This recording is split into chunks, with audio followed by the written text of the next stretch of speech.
യാക്കോബിന്റെ ദൈവമായ യഹോവയിൽ എനിക്ക് പ്രത്യാശയുണ്ട്. കാരണം അവന്റെ ശ്വാസം നിന്ന് പോകത്തില്ല.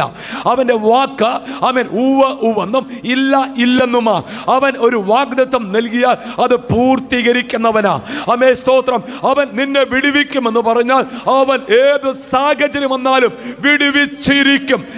അവൻ നിന്നെ ഉയർത്തുമെന്ന് പറഞ്ഞാൽ സാഹചര്യം എത്ര പ്രതികൂലമായാലും അവൻ നിന്നെ ഉയർത്തിയിരിക്കും.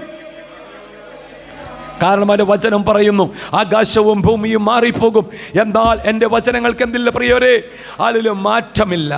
അവൻ ഹല്ലേലൂയ പറയുന്നത് പ്രകാരം യെശയ്യാപ്രവചനത്തിൽ എൻ്റെ വായിൽ നിന്ന് ആമേൻ ഹല്ലേലൂയ ഒരു വചനം പുറപ്പെട്ട് കഴിഞ്ഞാൽ, ഒരു വാക്ക് എൻ്റെ വായിൽ നിന്ന് പുറപ്പെട്ട് കഴിഞ്ഞാൽ അത് അതിൻ്റെ പ്രവൃത്തി ചെയ്തതിനു ശേഷം മാത്രമേ, കേട്ടോ, അതിൻ്റെ പ്രവൃത്തി ചെയ്തതിനു ശേഷം മാത്രമേ അതെന്ത് ചെയ്യുള്ളൂ? മടങ്ങി വരികയുള്ളൂ. It will come back. അത് തിരിച്ചു വരും, വെറുതെ വരികയില്ല. അത് അതിൻ്റെ പ്രവൃത്തി ചെയ്തതിന് ശേഷം മാത്രമേ വരികയുള്ളൂ. ഉദാഹരണം, ആമേൻ, ദൈവത്തിൻ്റെ വചനം നിങ്ങൾക്ക് ഇങ്ങനെ കടന്നു വരുന്നു എന്ന് വിശ്വസിക്കട്ടെ. നിങ്ങളുടെ താഴ്ചയിൽ ആമേൻ അവൻ നിങ്ങളെ ഉയർത്തുന്നു എന്നുള്ളൊരു വചനം. പക്ഷെ നിങ്ങൾ നോക്കുമ്പോൾ സാഹചര്യം ഒട്ടും അനുകൂലമല്ല. ഉയരുവാനുള്ള ഒരു സാഹചര്യവും അവിടെ ഇല്ല, ഒരു ബാക്ക്ഗ്രൗണ്ടും ഇല്ല, ഒരു ബിൽഡപ്പും അതിനകത്തില്ല. ആമേ സ്തോത്രം. സകലതും പ്രതികൂലമായി നിൽക്കുന്നു. ആമേ ശൂന്യമായി കിടക്കുന്നു. ഒന്നുകൂടെ തെളിയിച്ചു പറഞ്ഞാൽ എസെക്കിയേൽ 37:1 കാണുന്നത് പോലെ എങ്ങനെയാണ് അസ്ഥികളുടെ കൂമ്പാരമായി കിടക്കുക, താളടിയായി കിടക്കുക, ജീവനില്ലാതെ കിടക്കുക, നിശ്ചലമായി കിടക്കുക.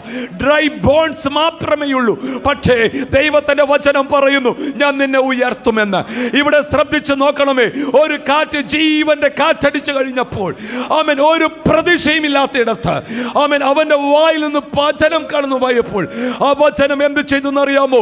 അതിന് ജീവൻ പകരുവാനിടയായെങ്കിൽ ഈ പകൽ അവൻ ശൂന്യതകളെ നോക്കി പറഞ്ഞാട്ടെ, കർത്താവേ, നിന്റെ വായിൽ നിന്ന് ഒരു വാക്ക് എൻ്റെ കുടുംബത്തിന് വേണ്ടി വന്നു കഴിഞ്ഞാൽ, എൻ്റെ തലമുറയ്ക്ക് വേണ്ടി നിന്റെ വായിൽ നിന്ന് പുറപ്പെട്ട് കഴിഞ്ഞാൽ, എൻ്റെ പ്രതിസന്ധിയുടെ ആഴത്തിന്റെ വലുപ്പമനുസരിച്ച് നിന്റെ അതിരത്തിൽ നിന്ന് വായ്മൊഴി പൊഴിഞ്ഞാൽ, ഈ പകൽ എനിക്ക് എന്തുണ്ട്?